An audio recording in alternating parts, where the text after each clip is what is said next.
ಹರಿ ಓಂ everyone. ಯಾರೆಲ್ಲ new ಆಗಿ ಯೋಗ start ಮಾಡ್ತಿದ್ದೀರಾ ಅವರಿಗೆ ಈ ವಿಡಿಯೋ.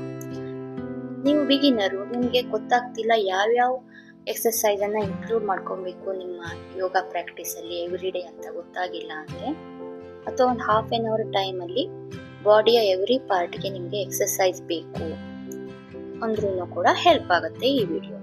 ಇದರಲ್ಲಿ ನಾನು balancing, front bend, back bend, lifting, side bend ಎಲ್ಲ ಇನ್ಕ್ಲೂಡ್ ಮಾಡಿದ್ದೀನಿ.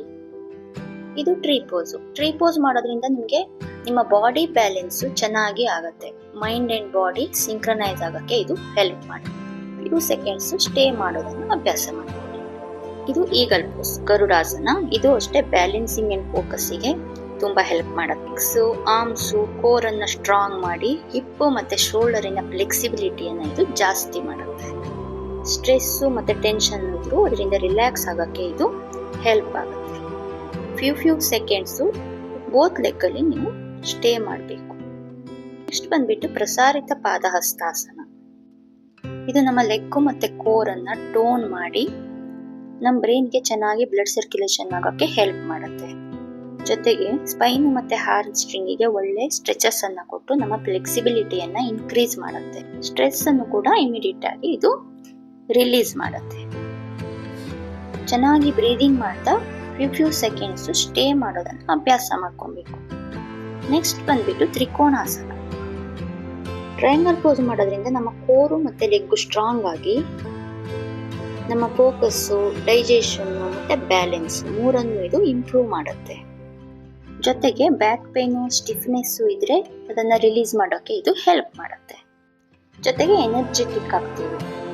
ಸೊ ಎರಡೂ ಕಡೆನೂ ನೀವು ಫ್ಯೂ ಸೆಕೆಂಡ್ಸು ಚೆನ್ನಾಗಿ ಬ್ರೀದಿಂಗ್ ಮೇಲೆ ಕಾನ್ಸಂಟ್ರೇಷನ್ ಮಾಡ್ತಾ ಸ್ಟೇ ಮಾಡೋದು ಬೆಟರ್. ನೆಕ್ಸ್ಟ್ ಆಸನ ಬಂದ್ಬಿಟ್ಟು ಪಾರ್ಶ್ವಕೋನಾಸನ. ಪಾರ್ಶ್ವಕೋನಾಸನ ನಾವು ಮಾಡೋದ್ರಿಂದ ನಮ್ಮ ಲೆಗ್ಸು, ಶೋಲ್ಡರು, ಕೋರು ಎಲ್ಲ ಸ್ಟ್ರಾಂಗ್ ಆಗುತ್ತೆ. ನೀಸಿಗೆ ಒಳ್ಳೆ ಸ್ಟ್ರೆಚ್ ಸಿಕ್ಕಿ ಡೈಜೆಷನ್ ಇಂಪ್ರೂವ್ ಮಾಡಿ ನಮ್ಮ ಸ್ಟೆಮಿನಾನ ಇನ್ಕ್ರೀಸ್ ಮಾಡುತ್ತೆ. Both side few seconds stay ಮಾಡಿ ಚೆನ್ನಾಗಿ ಬ್ರೀದಿಂಗ್ ಮೇಲೆ ಕಾನ್ಸಂಟ್ರೇಷನ್ ಮಾಡಿ. ವೆರಿ ಸಿಂಪಲ್ ಆಗಿದೆ, ಆರಾಮಾಗಿ ಮಾಡ್ಬೋದು. ಫ್ಲೆಕ್ಸಿಬಿಲಿಟಿ ಇಲ್ಲ ಅಂದರೆ ಇಷ್ಟೊಂದು ಬೆಂಡ್ ಮಾಡೋಕ್ಕಾಗಲ್ಲ. ಸೊ ಪರವಾಗಿಲ್ಲ, ನಿಮಗೆ ಎಷ್ಟಾಗುತ್ತೋ ಅಷ್ಟೇ ಮಾಡಿ. ಸ್ಲೋಲಿ ಎಲ್ಲದು ಅಭ್ಯಾಸ ಆಗುತ್ತೆ. ನೆಕ್ಸ್ಟ್ ಎಕ್ಸರ್ಸೈಸ್ ಬಂದ್ಬಿಟ್ಟು ಡೌನ್ವರ್ಡ್ ಡಾಗ್ ಪೊಸಿಷನ್ನಲ್ಲಿ ವೇರಿಯೇಷನ್. ಸೊ ಈ ಥರ ನೀವು ಲೆಗ್ ಮೂವ್ಮೆಂಟ್ ಮಾಡೋದ್ರಿಂದ ನಿಮ್ಗೇನಾದ್ರೂ ಸಯಾಟಿಕಾ ಪೇನ್ ಇದ್ರೂ ರಿಲೀಫ್ ಆಗುತ್ತೆ. ಥೈಸಲ್ಲಿ ಫ್ಯಾಟ್ ಇದೆ, ಕಡಿಮೆ ಮಾಡ್ಕೊಬೇಕು ಅನ್ನೋರಿಗೂ ಇದು ಹೆಲ್ಪ್. ಡೌನ್ವರ್ಡ್ ಡಾಗ್ ಪೊಸಿಷನ್ ಇಂದ ನಾವು ಎಕ್ಸರ್ಸೈಸ್ ಮಾಡೋದ್ರಿಂದ ನಮ್ಮ ಮೈಂಡು ಕಾಮ್ ಆಗಿ ಬ್ರೈನ್ಗೆ ಬ್ಲಡ್ ಸರ್ಕ್ಯುಲೇಷನ್ ಚೆನ್ನಾಗಿ ನಡೆಯುತ್ತೆ. ಲೆಗ್ಗು, ಆರ್ಮ್ಸು, ಶೋಲ್ಡರು ಎಲ್ಲದಕ್ಕೂ ಇದು ಚೆನ್ನಾಗಿ ಸ್ಟ್ರೆಂತ್ ಕೊಟ್ಟು ಬ್ಯಾಕ್ ಪೇನ್ ಏನಾದರೂ ಇದ್ರೆ ರೆಡ್ಯೂಸ್ ಆಗಕ್ಕೆ ಇದು ಹೆಲ್ಪ್ ಮಾಡುತ್ತೆ. ಸೊ ಈ ಮೂಮೆಂಟ್ ಅನ್ನು ಅಷ್ಟೇ ನೀವು ಫ್ಯೂ ಕೌಂಟ್ಸು ಟ್ರೈ ಮಾಡಬೇಕು. ನೆಕ್ಸ್ಟ್ ಬಂದ್ಬಿಟ್ಟು ಟೇಬಲ್ ಟಾಪ್ ಪೊಸಿಷನ್ನಿಗೆ ನೀವು ಬಂದ್ಕೊಂಡು ಅದರಲ್ಲಿ ವೇರಿಯೇಷನ್. ಇದು ನಮ್ಮ ಬ್ಯಾಲೆನ್ಸ್ ಅನ್ನ ಮತ್ತು ಕೋಆರ್ಡಿನೇಷನ್ ಅನ್ನ ಎನ್ಹಾನ್ಸ್ ಮಾಡೋಕ್ಕೆ ಹೆಲ್ಪ್ ಮಾಡುತ್ತೆ. ಜೊತೆಗೆ ನಮ್ಮ ಫ್ಲೆಕ್ಸಿಬಿಲಿಟಿ ಜಾಸ್ತಿ ಆಗಿ ನಮ್ಮ ಕೋರು ಮತ್ತೆ ಥೈಸಿಂದು ಮಸಲ್ ಅನ್ನ ಸ್ಟ್ರಾಂಗ್ ಮಾಡುತ್ತೆ. ಬ್ಯಾಕ್ ಮಸಲ್ ಅನ್ನ ಸ್ಟ್ರಾಂಗ್ ಮಾಡಿ ಟೋನ್ ಮಾಡೋಕ್ಕೆ ಹೆಲ್ಪ್ ಮಾಡುತ್ತೆ. ಇದಿಷ್ಟು ವೇರಿಯೇಷನ್ ಅನ್ನು ನೀವು 30 ಕೌಂಟು ಅಥವಾ ಫ್ಯೂ ಸೆಕೆಂಡ್ಸು ಎರಡೂ ಕಡೆ ನೀವು ಮಾಡೋದಕ್ಕೆ ಟ್ರೈ ಮಾಡಬೇಕು. ಸೊ ನೆಕ್ಸ್ಟ್ ಬಂದ್ಬಿಟ್ಟು ಕೆಮಲ್ ಪೋಸ್. ಕೆಮಲ್ ಪೋಸು ಹಾರ್ಮೋನಲ್ ಇಂಬ್ಯಾಲೆನ್ಸ್ ಇದ್ರೆ ಇದನ್ನ ಸರಿಯಾಗಿ ಬ್ಯಾಲೆನ್ಸ್ ಮಾಡೋಕ್ಕೆ ಹೆಲ್ಪ್ ಮಾಡುತ್ತೆ.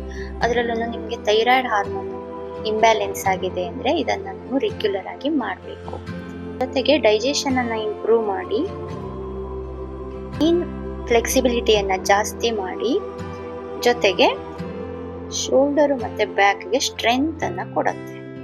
ನೆಕ್ಸ್ಟ್ ಬಂದ್ಬಿಟ್ಟು ಪಪ್ಪಿ ಪೋಸ್.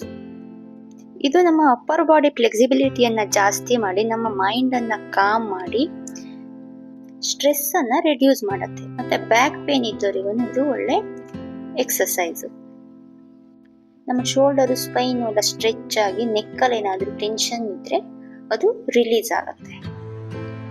ಸೊ ನೆಕ್ಸ್ಟ್ ಬಂದ್ಬಿಟ್ಟು ಪಶ್ಚಿಮೋತ್ತಾಸನ ವೇರಿಯೇಷನ್.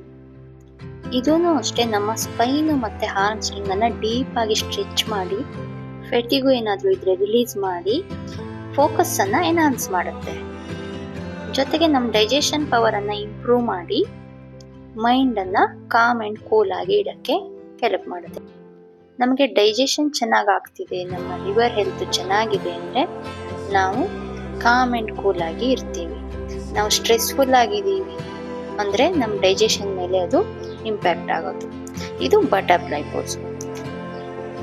ಪೀರಿಯಡ್ ರಿಲೇಟೆಡ್ ಏನೇ ಪ್ರಾಬ್ಲಮ್ ಇದ್ರೂ ಈ ಬಟರ್ಫ್ಲೈ ಪೋಸ್ ಅನ್ನ ಮಾಡೋದ್ರಿಂದ ಅದು ನಮಗೆ ರಿಲೀಫ್ ಆಗುತ್ತೆ. ಜೊತೆಗೆ ನಮ್ಮ ಅಬ್ಡಮಿನಲ್ ಆರ್ಗನ್ಸ್ ಅನ್ನೆಲ್ಲ ಸ್ಟಿಮ್ಯುಲೇಟ್ ಮಾಡುತ್ತೆ. ನೆಕ್ಸ್ಟ್ ಉಪವೀತ ಕೋನಾಸನ. ಇದು ನಮ್ಮ ರಿಪ್ರೊಡಕ್ಟಿವ್ ಹೆಲ್ತ್ಗೆ ಸಪೋರ್ಟ್ ಮಾಡಿ ಬ್ಲಡ್ ಸರ್ಕ್ಯುಲೇಷನ್ ಅನ್ನ ಜಾಸ್ತಿ ಮಾಡುತ್ತೆ. ಜೊತೆಗೆ ಫ್ಲೆಕ್ಸಿಬಿಲಿಟಿ ಜಾಸ್ತಿ ಆಗುತ್ತೆ, ಡೈಜೆಷನ್ ಪವರ್ ಇಂಪ್ರೂವ್ ಆಗುತ್ತೆ, ಬ್ಯಾಕ್ ಪೇನ್ ಏನಾದರೂ ಇದ್ರೆ ರೆಡ್ಯೂಸ್ ಆಗುತ್ತೆ, ನೆಕ್ಕು ಶೋಲ್ಡರಲ್ಲಿ ಏನಾದರೂ ಟೆನ್ಷನ್ ಇದ್ರೆ ಅದು ರಿಲೀಫ್ ಸಿಗುತ್ತೆ ಅದರಿಂದನೂ. ಸೊ ಇದನ್ನು ನೀವು ಟ್ರೈ ಮಾಡಬೇಕು. ಫ್ಯೂ ಸೆಕೆಂಡ್ಸು ಹೋಲ್ಡ್ ಮಾಡಿ ಮಾಡಬೇಕು. ನೆಕ್ಸ್ಟ್ ಬಂದ್ಬಿಟ್ಟು ವೀರಾಸನ.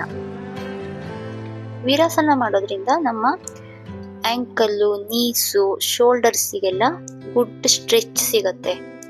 ನಮ್ಮ ಡೈಜೆಷನ್ ಪವರನ್ನು ಇಂಪ್ರೂವ್ ಮಾಡಿ ನಮಗೇನಾದರೂ ಟ್ರ್ಯಾಪ್ಡ್ ಗ್ಯಾಸ್ ಏನಾದರೂ ಇದ್ರೆ ಅದು ರಿಲೀಸ್ ಆಗೋಕ್ಕೂ ಇದು ಹೆಲ್ಪ್ ಮಾಡುತ್ತೆ. ನಿಮಗೆ ಬ್ರೀದಿಂಗಲ್ಲಿ ಏನಾದರೂ ಇಶ್ಯೂ ಇದೆ, ಡೀಪ್ ಆಗಿ ಬ್ರೀದ್ ಮಾಡೋಕ್ಕಾಗಲ್ಲ ಅಂದರೆ ಈ ವೀರಾಸನ ಮಾಡೋದ್ರಿಂದ ನೀವು ಡೀಪ್ ಬ್ರೀದಿಂಗನ್ನು ಆರಾಮಾಗಿ ಮಾಡ್ಬೋದು. ನಮ್ಮ ಪೋಸ್ಚರಲ್ಲಿ ಏನಾದರೂ ಪ್ರಾಬ್ಲಮ್ ಇದ್ರೆ ಅದನ್ನು ಇಂಪ್ರೂವ್ ಮಾಡಿ ಸ್ಪೈನಲ್ ಅಲೈನ್ಮೆಂಟ್ಗೂ ಇದು ಹೆಲ್ಪ್ ಮಾಡುತ್ತೆ.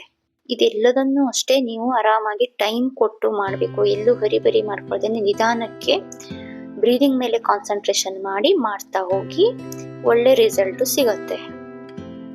ನೆಕ್ಸ್ಟ್ ಬಂದ್ಬಿಟ್ಟು ಪವನ ಮುಕ್ತಾಸನ. ಇದು ನಮಗೇನಾದರೂ gas related issue, indigestion problem ಇದೆ ಅಂತ ಇದ್ರೆ ಇದನ್ನ ಮಾಡಿದ್ರೆ ಆರಾಮಾಗಿ ಟ್ರ್ಯಾಪ್ಡ್ ಗ್ಯಾಸ್ ಇದ್ರೆ ರಿಲೀಸ್ ಆಗಿ ಡೈಜೆಷನ್ ಇಂಪ್ರೂವ್ ಆಗುತ್ತೆ. ಜೊತೆಗೆ ಬ್ಯಾಕ್ ಪೇನ್ ಏನಾದರೂ ಇದ್ರೆ ಇದನ್ನ ಮಾಡೋದ್ರಿಂದ ನಿಮ್ಮ ಬ್ಯಾಕ್ ಪೇನು ಆರಾಮಾಗಿ ರಿಲೀಸ್ ಆಗೋಕ್ಕೆ ಹೆಲ್ಪ್ ಮಾಡುತ್ತೆ. ಸೊ ಒಂದು ಫ್ಯೂ ಸೆಕೆಂಡ್ಸು ನೀವು ಇದನ್ನ ಟ್ರೈ ಮಾಡಬೇಕು. ಅಬ್ಡಮಿನಲ್ ಆರ್ಗನ್ಸ್ ಅನ್ನೆಲ್ಲ ಸ್ಟಿಮ್ಯುಲೇಟ್ ಮಾಡಿ ನಮಗೇನಾದರೂ ಸ್ಟ್ರೆಸ್ ಇದ್ರೆ ಅದರ ಕಾಮ್ ಮಾಡಿ ನಾವು ಆಕ್ಟಿವ್ ಆಗಿರೋಕ್ಕೆ ಇದು ಹೆಲ್ಪ್ ಮಾಡುತ್ತೆ. ನೆಕ್ಸ್ಟ್ ಬಂದ್ಬಿಟ್ಟು ಬ್ರಿಡ್ಜ್ ಪೋಸ್. ಈ ಪೋಸ್ ಅನ್ನ ಮಾಡೋದ್ರಿಂದ ನಮ್ಮ ಚೆಸ್ಟ್ ಓಪನ್ ಆಗಿ ಲಂಗ್ಸ್ ಕೆಪಾಸಿಟಿ ಇನ್ಕ್ರೀಸ್ ಆಗುತ್ತೆ. ಮತ್ತೆ ಬ್ಯಾಕ್ ಪೇನ್ ಇದ್ರೂ ಇದು ಹೆಲ್ಪ್ ಮಾಡುತ್ತೆ ರಿಡ್ಯೂಸ್ ಆಗೋಕ್ಕೆ. ಥೈರಾಯ್ಡು, ಇಂಡೈಜೆಷನ್, ಸ್ಟ್ರೆಸ್ಸು, ಫ್ಲೆಕ್ಸಿಬಿಲಿಟಿ ಇಲ್ಲ ಅಂದರೆ ಇದನ್ನ ನೀವು ಮಸ್ಟ್ ಅಂಡ್ ಶುಡ್ ಮಾಡಬೇಕು. ನೆಕ್ಸ್ಟ್ ಬಂದ್ಬಿಟ್ಟು ಸರ್ವಾಂಗಾಸನ ಮತ್ತೆ ಹಲಾಸನ. ಇದು ಥೈರಾಯ್ಡ್ ಗ್ಲ್ಯಾಂಡ್ ಅನ್ನ ಸ್ಟಿಮ್ಯುಲೇಟ್ ಮಾಡಿ ಹಾರ್ಮೋನ್ ಬ್ಯಾಲೆನ್ಸ್ ಆಗೋಕ್ಕೆ ಹೆಲ್ಪ್ ಮಾಡುತ್ತೆ. ಜೊತೆಗೆ ಶೋಲ್ಡರು, ಸ್ಪೈನು, ಕೋರ್ ಮಸಲ್ಸಿಗೆ ಸ್ಟ್ರೆಂತ್ ಕೊಟ್ಟು ಬ್ಲಡ್ ಸರ್ಕ್ಯುಲೇಷನ್ ಚೆನ್ನಾಗಿ ಆಗೋ ಥರ ಮಾಡಿ ನಮ್ಮನ್ನ ಕಾಮ್, ಕೂಲ್ ಅಂಡ್ ಎನರ್ಜೆಟಿಕ್ ಆಗಿರೋಕ್ಕೆ ಇದು ಹೆಲ್ಪ್ ಮಾಡುತ್ತೆ. ಜೊತೆಗೆ ನಮ್ಮ ಹಾರ್ಟ್ ಹೆಲ್ತ್ಗೂ ಕೂಡ ಇದು ತುಂಬಾ ಒಳ್ಳೆ ಎಕ್ಸರ್ಸೈಸ್. ಚೆನ್ನಾಗಿ ಬ್ರೀದ್ ಮಾಡ್ತಾ ಫ್ಯೂ ಸೆಕೆಂಡ್ಸು ಹೋಲ್ಡ್ ಮಾಡೋಕ್ಕೆ ಟ್ರೈ ಮಾಡಿ. ನೆಕ್ಸ್ಟ್ ಬಂದ್ಬಿಟ್ಟು ಅನಂತಾಸನ. ಇದು ನಮ್ಮ ಪೆಲ್ವಿಕ್ ಮಸಲ್ಲು ಮತ್ತೆ ಥೈ ಮಸಲನ್ನು ಸ್ಟ್ರಾಂಗ್ ಮಾಡಿ ಬ್ಲಡ್ ಸರ್ಕ್ಯುಲೇಷನ್ ಚೆನ್ನಾಗಿ ಆಗೋಕ್ಕೆ ಹೆಲ್ಪ್ ಮಾಡುತ್ತೆ. ಇದು ಬಾಡಿ ಬ್ಯಾಲೆನ್ಸ್ ಮತ್ತೆ ಅವೇರ್ನೆಸ್ ಅನ್ನ ಜಾಸ್ತಿ ಮಾಡ್ಕೊಳ್ಳೋಕ್ಕೆ ಹೆಲ್ಪ್ ಮಾಡುತ್ತೆ. ಬ್ಯಾಕ್ ಪೇನ್ ಇದ್ರೂ ರಿಡ್ಯೂಸ್ ಆಗುತ್ತೆ. ನಮ್ಮ ಮೈಂಡ್ ಅನ್ನ ಕಾಮ್ ಮಾಡಿ, ನರ್ವ್ ಸಿಸ್ಟಮ್ ಅನ್ನ ಕಾಮ್ ಮಾಡಿ ನಾವು ಕೂಲ್ ಆಗಿ ಇರೋಕ್ಕೆ ಹೆಲ್ಪ್ ಮಾಡುತ್ತೆ. ನಾವು ನಮ್ಮ ಶೋಲ್ಡರ್ ಫ್ಲೆಕ್ಸಿಬಿಲಿಟಿಯನ್ನ ಜಾಸ್ತಿ ಮಾಡ್ಕೊಬಹುದು ಈ ಅನಂತಾಸನ ಮಾಡೋದ್ರಿಂದ. So try both sides 30-30 count. Next pose leg lock pose. ಇದು ನಮ್ಮ ಅಬ್ಡಮಿನಲ್ ಆರ್ಗನ್ಸ್ ಅನ್ನೆಲ್ಲ ಸ್ಟಿಮ್ಯುಲೇಟ್ ಮಾಡಿ ನಮ್ಮ ಡೈಜೆಷನ್ ಪವರ್ ಅನ್ನ ಇಂಪ್ರೂವ್ ಮಾಡುತ್ತೆ. ಜೊತೆಗೆ ಬ್ಯಾಕ್ ಪೇನ್ ಏನಾದರೂ ಇದ್ರೆ ಅದನ್ನ ಕಡಿಮೆ ಮಾಡ್ಕೊಳ್ಳೋಕ್ಕೆ ಇದು ಹೆಲ್ಪ್ ಮಾಡುತ್ತೆ. ನೆಕ್ಕಲ್ಲೂ ಅಷ್ಟೇ ಟೆನ್ಷನ್ನು, ಶೋಲ್ಡರ್ ಹತ್ರ ಏನಾದರೂ ಡಿಸ್ಕಂಫರ್ಟ್ ಇದೆ ಅಂದ್ರೂ ಇದು ಮಾಡೋದ್ರಿಂದ ನಿಮಗೆ ರಿಲ್ಯಾಕ್ಸೇಷನ್ ಸಿಗುತ್ತೆ. ನೆಕ್ಸ್ಟ್ ಬಂದ್ಬಿಟ್ಟು ಭುಜಂಗಾಸನ. ಇದು ನಮ್ಮ spine, lungs, back, abdominal organs ಎಲ್ಲದಕ್ಕೂ ಒಳ್ಳೆಯದು. ನೆಕ್ಸ್ಟ್ ಬಂದ್ಬಿಟ್ಟು ಬೋ ಪೋಸ್. ಇದನ್ನು ಅಷ್ಟೇ thyroid gland, shoulder, thighs, hips, back muscles, abdominal organs ಎಲ್ಲದಕ್ಕೂ ಇದು ಒಳ್ಳೆ ಎಕ್ಸಸೈಸ್. ಇದಿಷ್ಟು ಯೋಗ ಪೋಸಸ್ಸನ್ನು ನೀವು ಇನ್ಕ್ಲೂಡ್ ಮಾಡ್ಕೊಳ್ಳೋದ್ರಿಂದ ನಿಮ್ಮ ಹೋಲ್ ಬಾಡಿಗೆ ಎಕ್ಸಸೈಸ್ ಸಿಕ್ಕು ನೀವು ಹೆಲ್ದಿ ಆಗಿರೋಕ್ಕೆ ಹೆಲ್ಪ್ ಮಾಡುತ್ತೆ. ಸೊ ಟ್ರೈ ಮಾಡಿ, ನನ್ನ ಚಾನೆಲನ್ನು ಸಬ್ಸ್ಕ್ರೈಬ್ ಮಾಡಿ. Thank you for watching.